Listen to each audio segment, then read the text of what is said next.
से फारिग हुआ, उस इवेंट से फारिग हुआ, तो मुझे कहा गया कि ज़रा टीवी पे देखे, बड़े बड़े मीडिया हाउसेस ब्रेकिंग न्यूज़ चला रहे हैं। और क्या न्यूज़ चला रहे थे कि अरशद शरीफ की के कत्ल की तहकीकात में जो फैक्ट फाइंडिंग कमेटी थी, उनकी तहकीकात में इंकशाफात, बड़ी पेशरफ, ये टीवी पे न्यूज़ चल रही है, बड़ी पेशरफ, अरशद शरीफ का लैपटॉप मुराद सईद के पास है। 1 महीना की तहकीकात के बाद ये खबर आई। अब मैं इसके ऊपर बात करूंगा, लेकिन उससे पहले ये जिस तरह मीडिया ट्रायल हो रहा है और मीडिया खेल रहे हैं, इससे इनकी गैर संजीदगी तो वाजे है। लेकिन जब अरशद शरीफ शहीद को पाकिस्तान में धमकियां मिली और धमकियों के साथ जाली FIRs उनके ऊपर दर्ज किए गए, उनके ऊपर ज़मीन तंग कर दी गई, जब वो पाकिस्तान से बाहर जा रहे थे, तो आपको याद होगा कि इमिग्रेशन काउंटर से जब वो गुजर रहे थे तो उनकी वो तस्वीर व्हाट्सएप ग्रुप में शेयर की गई, लीक की गई और मीडिया पे चलाई गई, सोशल मीडिया पे चलाई गई और कहा गया कि वो भाग गया। जिस तरह ये मतलब एक अजीब किस्म की हरकत उस वक्त भी हुई थी। लेकिन जब अरशद शरीफ की शहादत होती है तो उसके बाद आप देखते हैं कि रात को एक प्रेस कॉन्फ्रेंस होती है और उस प्रेस कॉन्फ्रेंस में कहा जाता है कि अरशद शरीफ शहीद का न मोबाइल मिलेगा, न लैपटॉप मिलेगा। उसके हवाले से आज भी सवाल हो रहे हैं और काशिफ अब्बासी ने भी अपने प्रोग्राम में सवाल किया था कि वो इन्फॉर्मेशन किसकी तरफ से दी गई थी और प्रेस कॉन्फ्रेंस किसके कहने पे हुई थी। लेकिन जब अरशद शरीफ का जिस दिन जनाजा हो रहा था, तो उस दिन भी भाई,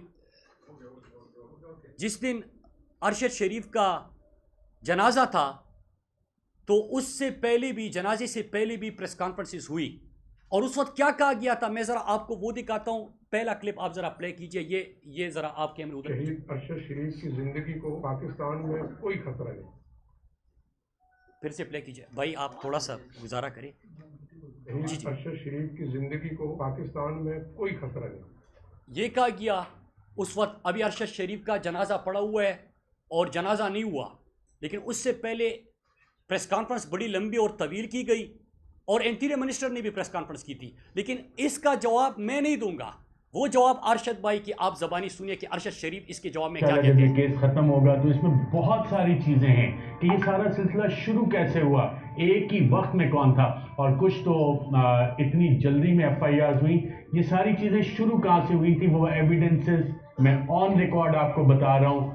जिस शख्स की तरफ से शुरू हुए थे वो रिकॉर्ड मेरे पास मौजूद है और जो धमकियां आई थी मैंने आज ऑनरेबल चीफ जस्टिस के सामने भी रखी। मैं आपको एक खत बताना चाहता हूं जो मैंने 22 जुलाई को सदर मुमलिकत, supreme commander of the arm forces, head of the state को लिखा था और एक इसी तरह का खत honourable chief justice of Pakistan को भी लिखा था और उसमें एक पैराग्राफ में 22 जुलाई को मैंने बताया था कि कुछ अनस्क्रूपलस एलिमेंट सहाफियों के खिलाफ ये कार्रवाइयां करने का प्लान कर रहे हैं। तो ये प्लानिंग हुई बाकायदा तौर पे सहाफियों को सबक सिखाने के लिए। इसका नाज़रीन एक एविडेंस मैं आपको पेश करता हूँ। 12 जुलाई को मैंने सदर मुमलिकत डॉक्टर आरिफ अलवी, जो supreme commander of the arm forces है, उनको एक खत लिखा और उस खत में मैंने बाकायदा तौर पे ये बताया, इस पर बेस्ड ऑन क्रेडिबल इंफॉर्मेशन कि मुसद्दका इतलात के मौजूदगी में जो मुझे इंतहाई अहम ज़राए से मालूम हुई है, मैं ये चीज़ रिकॉर्ड पे रख रहा हूँ आपके सामने कि सर्टन अनस्क्रूपलस एलिमेंट्स, कुछ ऐसे अफराद, शरपसंद अनासिर,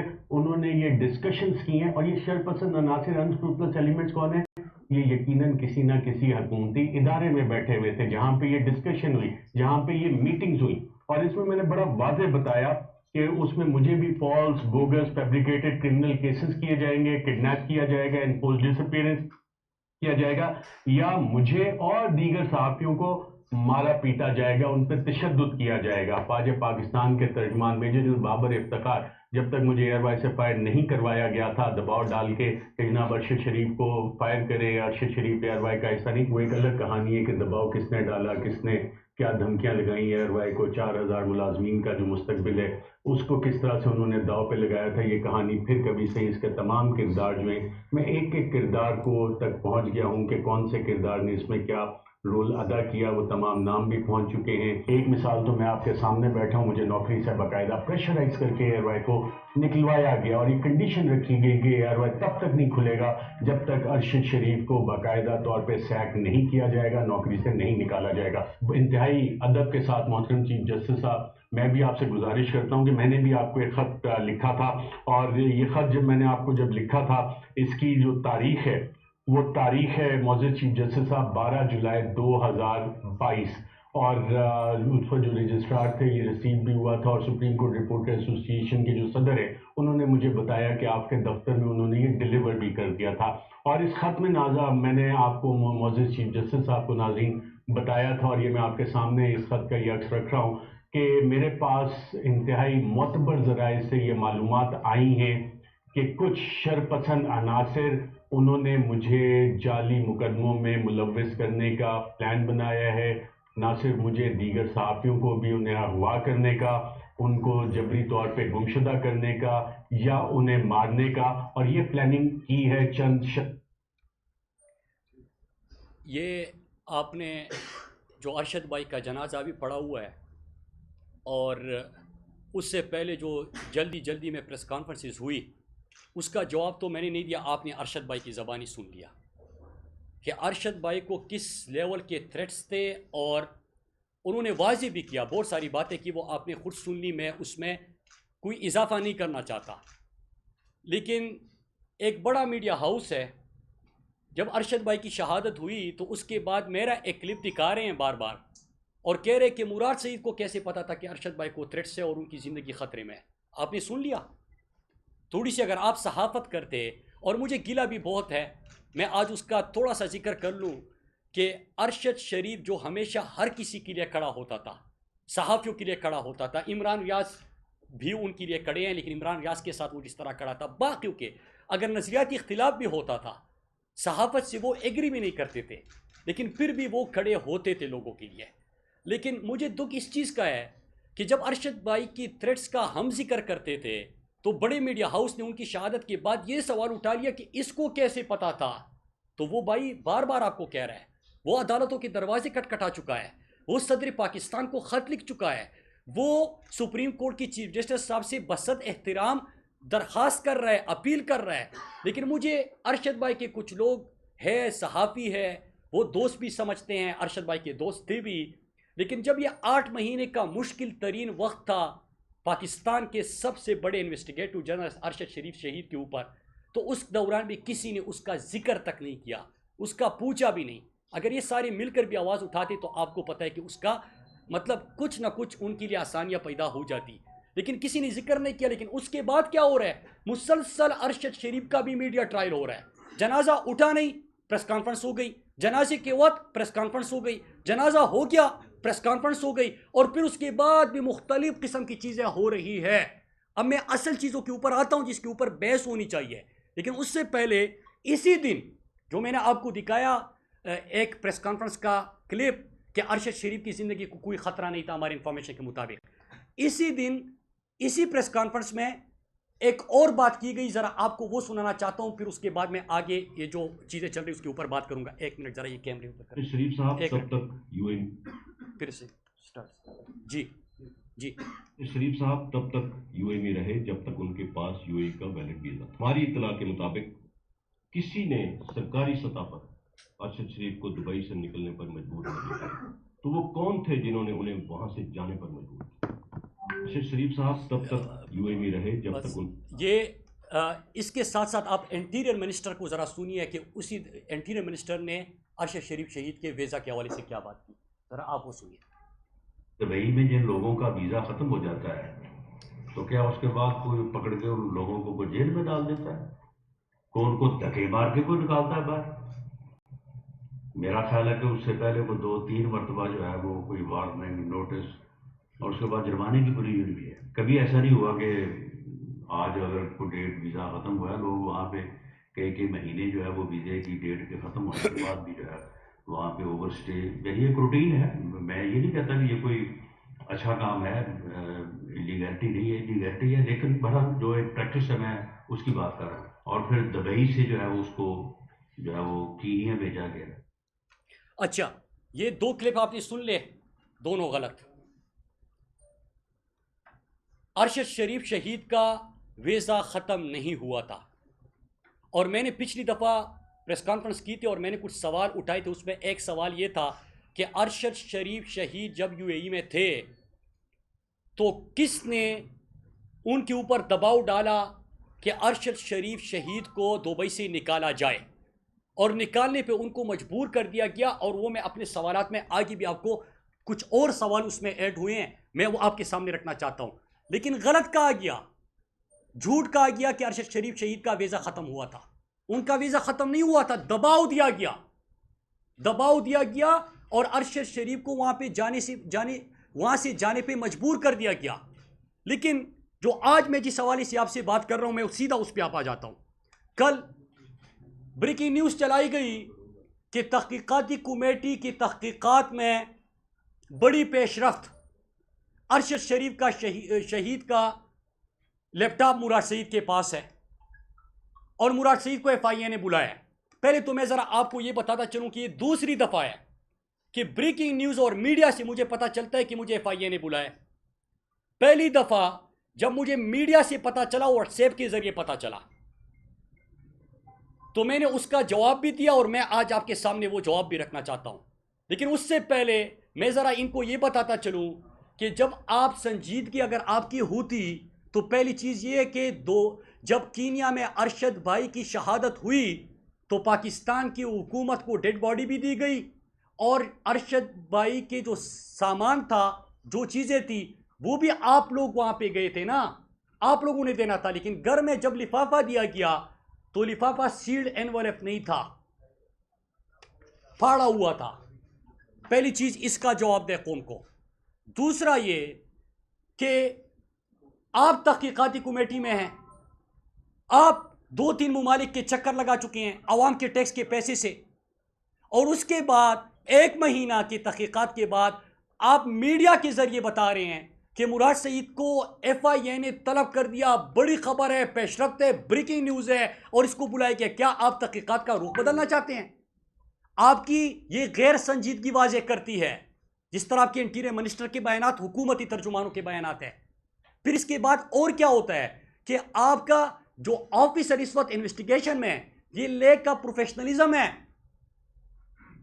अगर आपने मुझे नोटिस भेजना है, मुझे बुलाना है, तो मैं आज आपके सामने बता दूं, मेरे घर असलहा बरदार मोटरसाइकिल रात की तारीकी में ये बैठ सकते हैं मेरे पीछे, और फिर उनको रेड जोन के जरिए फरार भी करा दिया जाता है जब हमारे लोग वहां पे पहुंच जाते हैं। तो आपको तो घर मालूम है, हर रात को बाराती मेरे घर के सामने पहुंचे होते हैं। न सिर्फ FIA बल्कि बाकी इदारों के ऑफिसर उनके मोटरसाइकिलों पे, जाली नंबर प्लेट की गाड़ियों के, वो पहुंच चुके होते हैं। तो आप ये तो करने के लिए कर सकते हैं, लेकिन मीडिया खेल रहे हैं, मीडिया के जरिए बता रहे हैं, ब्रेकिंग न्यूज़ बता रहे हैं। तो पहले तो ये आपका ले का प्रोफेशनलिज्म है, और आप हुकूमत को तमाम चीज़ें, डेड बॉडी रिसीव करने आप गए थे, वहाँ पे डेड बॉडी आपको मिली, उनका सामान मिला, और आप 2-3 मुमालिक के चक्कर पाकिस्तान के टैक्स के पैसे पे लगा चुके हैं। आप बताए उनका क्या क्या सामान था और किधर था, और वो लिफाफा जब मिला तो सील्ड एनवेलप क्यों घर वालों को नहीं मिला? तो इसका तो आप जवाब दें। लेकिन तहकीकात, मैंने तो आपको डायरेक्शन भी दी थी अपने पिछले खत में, आपने मीडिया के जरिए बात की, मैंने आपको खत लिखा, उसमें हालांकि नोटिस नहीं होता, इस तरह घर में दे देते हैं, एड्रेस आपके पास है। फिर उसके बाद क्या होता है, मैंने आपसे चंद सवाल पूछे थे ताकि आपकी डायरेक्शन ठीक हो, ताकि अरशद शरीफ शहीद के कातिलों तक आप पहुंचे। और पहले सवाल जो, एक सवाल ऐसा था जिसके ऊपर थोड़ा सा काम हुआ और आपको इशारे मिलने लगे, लेकिन मैं वो क्वेश्चन ज़रा रिपीट करना चाहता हूँ। फिर उसके बाद मैं आज आपसे एक अहम तरीन बात करने जा रहा हूँ। पहला सवाल मेरा ये था कि अरशद शरीफ शहीद के ऊपर 16 जाली FIRs किसने दर्ज किए थे और उसके कंप्लेनेंट कौन थे? मुझे पता चला है कि FIA ने वो कंप्लेनेंट्स को बुलाया है। उसके साथ एक और काम भी मैं आपको मशवरा दे सकता हूं, और मैं जितने इंफॉर्मेशन मेरे पास है, मैं अपनी इंफॉर्मेशन की बुनियाद पे आपको सवाल भेजे हैं ताकि डायरेक्शन आपकी ठीक हो, ताकि हम कातिलों को पकड़ सके। पाकिस्तान का सबसे बड़ा नाम हुब्बुल वतन, शहीदों का वारिस हमसे छीना गया है, ताकि हम उनके कातिलों, हमने तो उनकी ज़िंदगी में जो वो फरियाद कर रहा था तो उनको तो इंसाफ नहीं दे सके।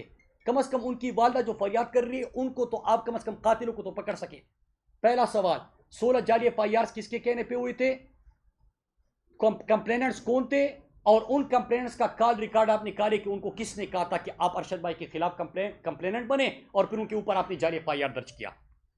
दूसरा सवाल कि अरशद शरीफ को यहां पे पाकिस्तान में धमकियां कौन दे रहा था, अरशद शरीफ शहीद को दफ्तर किसने बुलाया था, धमकाया था, जो कि जर्नलिज्म से उसके जो तहकीकाती सहाफत थी उससे खुश नहीं थे। तीसरा सवाल कि अरशद शरीफ शहीद को घर पाकिस्तान में कौन गया था, जिसने अरशद शरीफ शहीद को थ्रेटन किया और फिर उसके बाद अरशद भाई को पाकिस्तान से जाने का उन्होंने फैसला किया। चौथा सवाल यह था कि जब वो यूएई जा रहे थे तो उनका इमिग्रेशन के वक्त तस्वीर जब ली जाती है तो वो किसने लीक की। चौथा सवाल।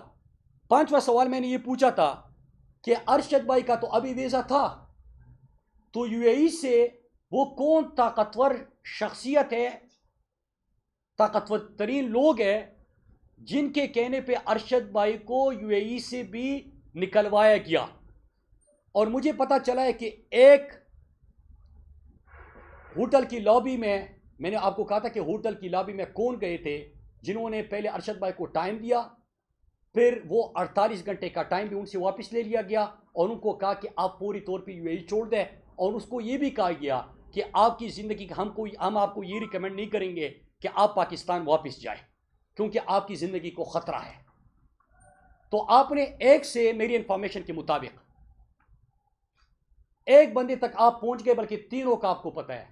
तो तीनों लोग कौन थे और पाकिस्तान के एम्बेसी में वो कौन शख्स है, उसका किस इदारे से ताल्लुक है जो अरशद भाई के पास गया था। तो तीन वो लोग, वो जरा आप पाकिस्तान के सामने आए ना, कौम के सामने आए, सहाफ़ी भी सवाल पूछे कि उन लोगों को सामने हमारे पेश किया जाए ना, और उनसे सवाल किया जाए कि वो किसके अहकामात के ऊपर अरशद भाई को यूएई से निकलवाने के लिए तगुदू कर रहे थे, और अरशद भाई को मजबूर किया गया, 48 घंटे भी वापस लिया गया, उनको कहा गया कि फौरी तौर पर आप यहाँ से निकले। फिर एक और सवाल मैंने यूएई से रिलेटेड पूछा था कि वो कौन सी ताकतवर शख्सियत है या हुकूमत ओहदेदारान है जो 10 और 20 अगस्त के बीच यूएई का, दुबई का विजिट कर चुके हैं और उन्होंने दबाव डाला। मेरा ये सवाल था। फिर उसके बाद मैंने ये सवाल भी पूछा था कि किसने मीडिया को फ़ोन किए और डायरेक्शन दिए और उनको अहकामात सादिर किए कि अरशद शरीफ की शहादत को या उनकी कत्ल को आप एक हादसे के तौर पे पेश करें। कौन मीडिया चैनल्स को ये अहकामात दे रहा था।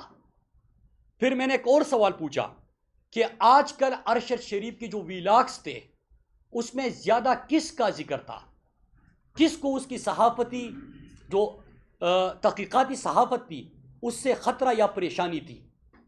और फिर मैंने एक और सवाल पूछा कि अरशद भाई को किसके कहने पे एयरवाई के ऊपर दबाव था कि अरशद को एयरवाई से निकलवाया जाए।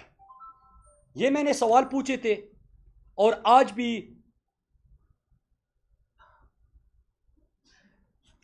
मैं ये सवाल पूछ रहा हूं। और एक और सवाल मेरा कि अरशद भाई की शहादत के बाद जब उनका अभी जनाजा नहीं हुआ तो ये जल्दी में किसके कहने पे प्रेस कॉन्फ्रेंसेस हो रहे थे और उसकी क्या वजह थी। तो मेरी ये सवाल है, मैंने आपको इन सवालों का कहा था। और इसके साथ अब मैं आता हूं, पहले तो मैं FIA को मशवरा देता हूं कि जो आपका इंटीरियर मिनिस्टर मीडिया पे बैठ के बयानात दे रहे हैं और आप खुद गैर संजीदगी का मुजाहरा करके, मेरा घर आपको इसलिए मालूम है कि रोज़ाना मेरे घर के बाहर आपके बाराती खड़े होते हैं, असलहा बरदार मेरे घर आ चुके हैं,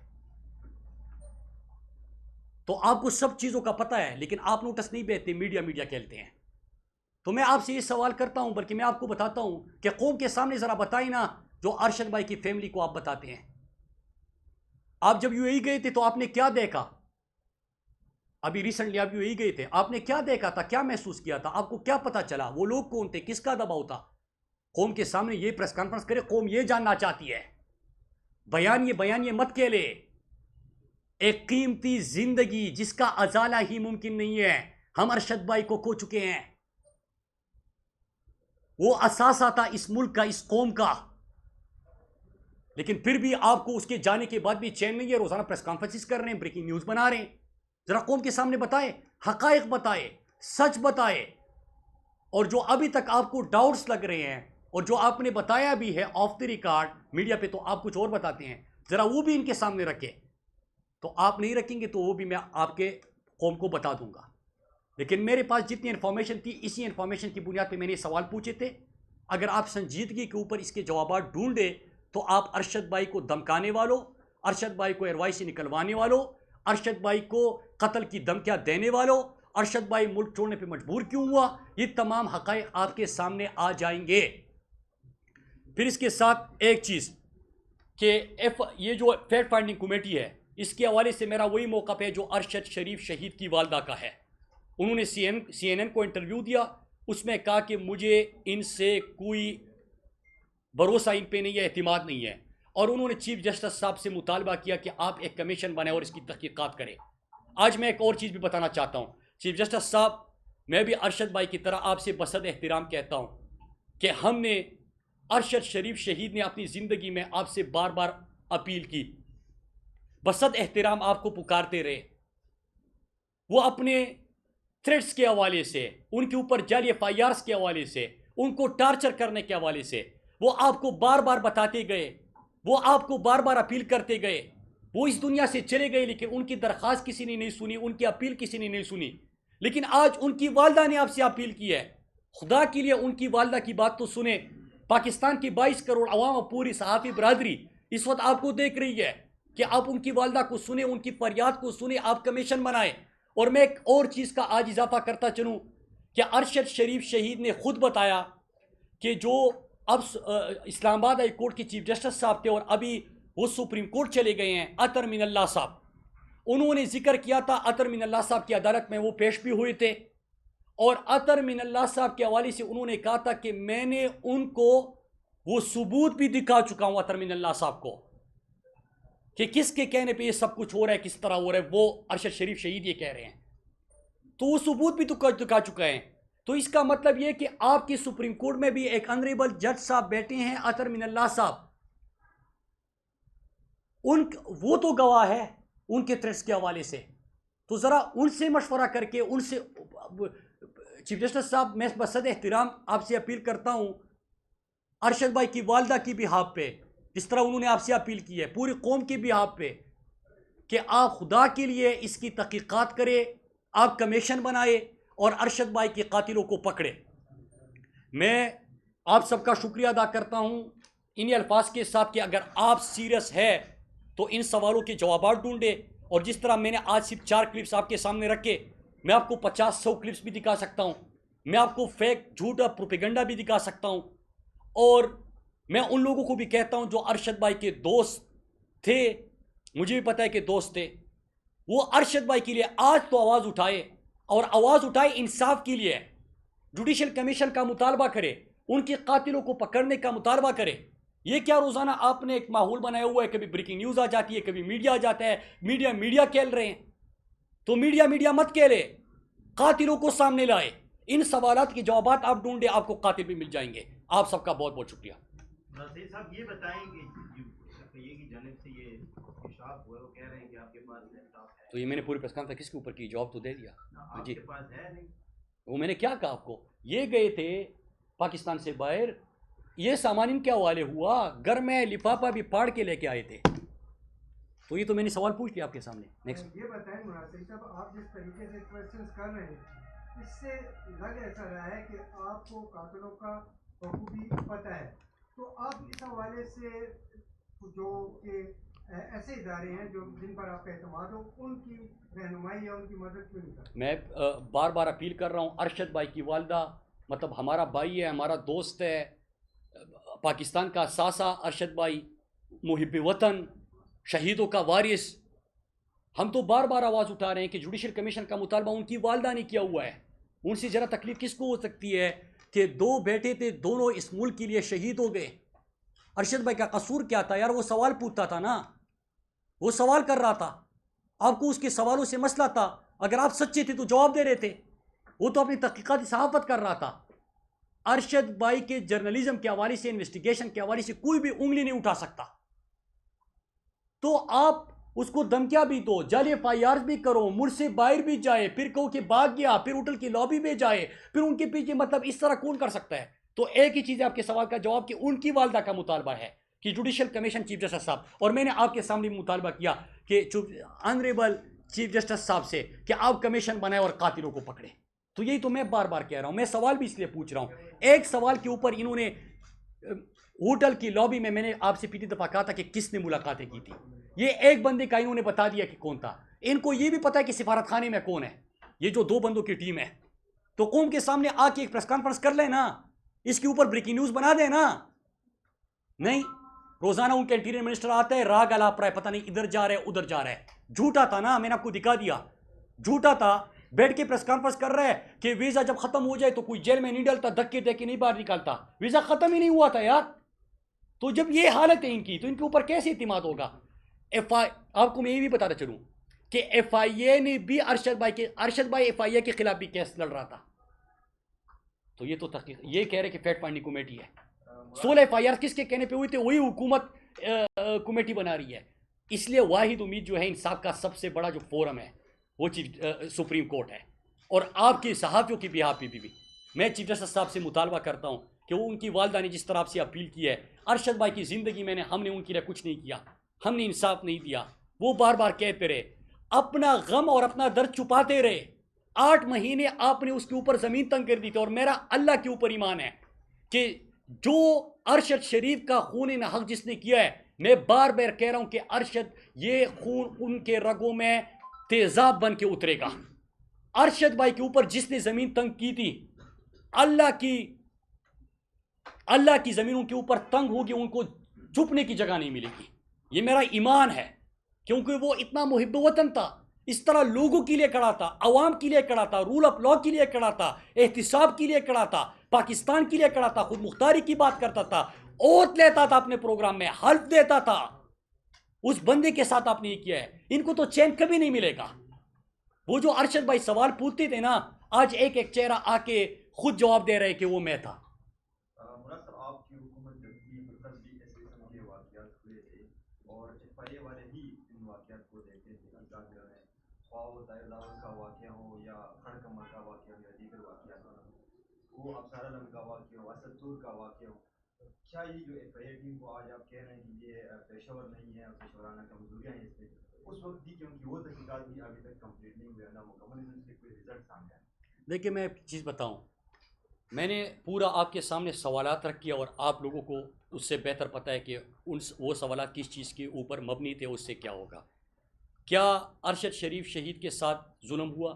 जाली एफआईआर हुए, पाकिस्तान से उनको जाना पड़ा, दुबई छोड़ने पर भी उनको मजबूर किया गया, उनकी शहादत हो गई। ये सच है ना, फैक्ट्स है, ये आपके सामने है। फिर इसके बाद जिस की तहकीकात है, एफआईए किसी पॉलिटिकल पार्टी का नहीं है, उनको अपना काम करना चाहिए। कल भी करना चाहिए था, आज भी करना चाहिए, कल भी करना चाहिए। मैं तो इंसाफ मांग रहा हूँ। एक पाकिस्तान के सबसे बड़े नाम अरशद शरीफ शहीद के खून नाहक बा है ना, उनके लिए इंसाफ मांग रहा हूँ। तो इंसाफ तो मैं कल भी मांगूंगा, परसों भी मांगूंगा। और मैं आपको बताऊँ, जिन्होंने भी ये किया है ना, इनके ये बचेंगे नहीं। ये कातिल भी पकड़े जाएंगे, ये निशानी इबरत भी बनेंगे। जो अरशद भाई को निशानी इबरत बनाना चाहते थे कि हम आपको निशानी इबरत बना देंगे, वो खुद निशानी इबरत बनेंगे। अच्छा ये बताइएगा अगर आपको एफआईआर का नोटिस भेजते तो क्या आप पेश होंगे एफआईआर? मैंने आपको 2-3 दफ़ा वही उसी की गिर्द हमारे सवाल घूम रहे हैं। मैं फिर वही अल्फाज दोहराऊं कि पहले जब टीवी पे ब्रेकिंग न्यूज़ चली कि एफआईए ने मुझे नोटिस भेजा है, उनको मेरा घर मालूम है, क्योंकि इदारे के तमाम जो एहलकार है वो जब ईशा की नमाज़ हो जाती है तो उसके बाद मेरे घर के इर्द गिर्द ये सारे खड़े होते हैं, मुख्तलिफ इदारों के लोग। और इसके साथ साथ मेरे घर तो मोटरसाइकिल सवार जो है ना, वो असला बरदार, वो भी आ चुके हैं।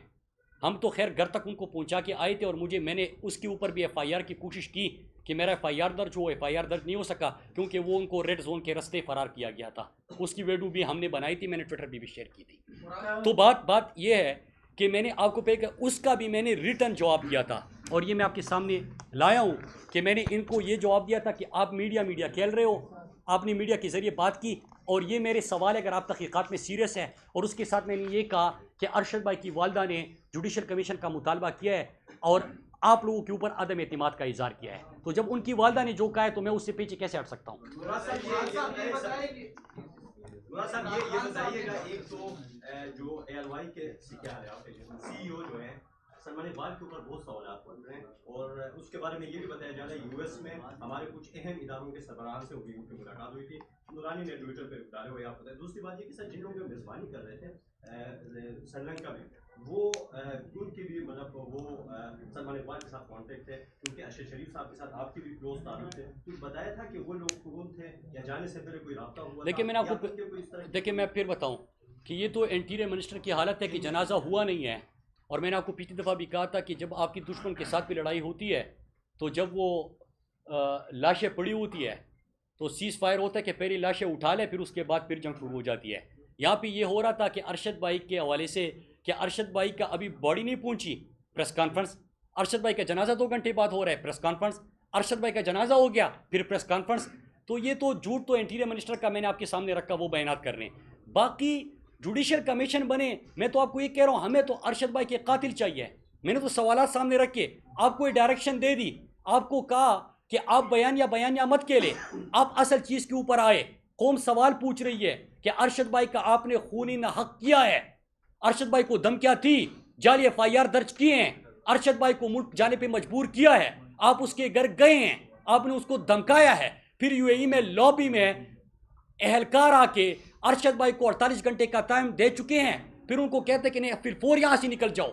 तो ये कौन थे, ये कौन लोग थे? और मैं तो FIA को ये भी कह रहा हूँ ना कि जो आप रिकॉर्ड बता रहे हैं, कल ज़रा हिम्मत करें ना, आप सब भी इनसे पूछे और अपने अपने मीडिया हाउसेस से भी पूछे यार, कि कोई कह रहा है कि मैं अरशद भाई का दोस्त हूँ लेकिन पता नहीं कि क्या वो मुश्किल में था तब भी आवाज़ नहीं उठाई, उसकी शहादत हो गई, उसकी वालदा जो कह रही है उसकी तरफ नहीं जा रहे, बस बयानिया खेल रहे हैं, हर बंदा व्हाट्सएप कर रहा है। इसलिए फोकस करे अरशद भाई की शहीदों जो कातिल है और हम सब ने मिलकर पकड़ना है। मुराद साहब ये बताइए कि इमरान खान साहब ने असम्बलियां तहलील करने का ऐलान किया तो साथ में अपोजिशन में इमरान ने तहरीक अदम एतमाद लाने का फैसला किया, जबकि PTI के जो मुनहरिफ और जो मुखालिफ अपने MPA है उन्होंने फॉरवर्ड ब्लॉक बना के मुखालफत करने की जो कोशिश शुरू की।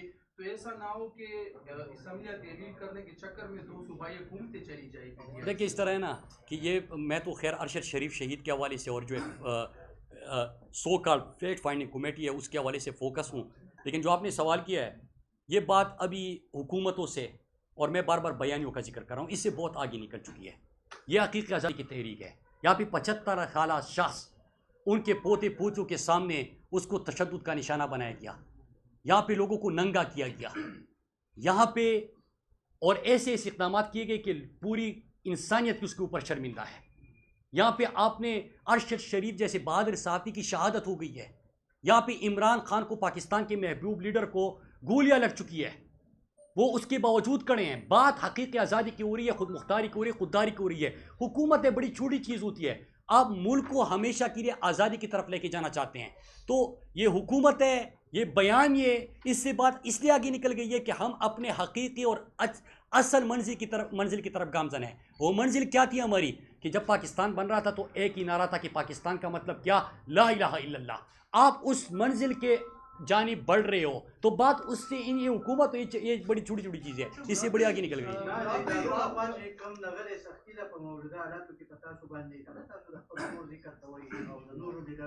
नमा माँ जमा परवाम निष्ठ है जो तोलार नहीं माँ जो कोई साबु मम न पसके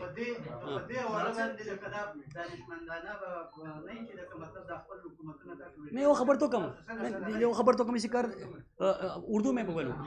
देखिए सिंपल सी बात है, ये चापे मारे, असला बरदार बंदे भेजे, मोटरसाइकिल सवार भेजे, ये तशद्दुद वगैरह जो आपने बताया, हमले हो, वो भाई यार आप मुल्क को अपनी असल मंजिल की तरफ लेके जाना चाह रहे हैं।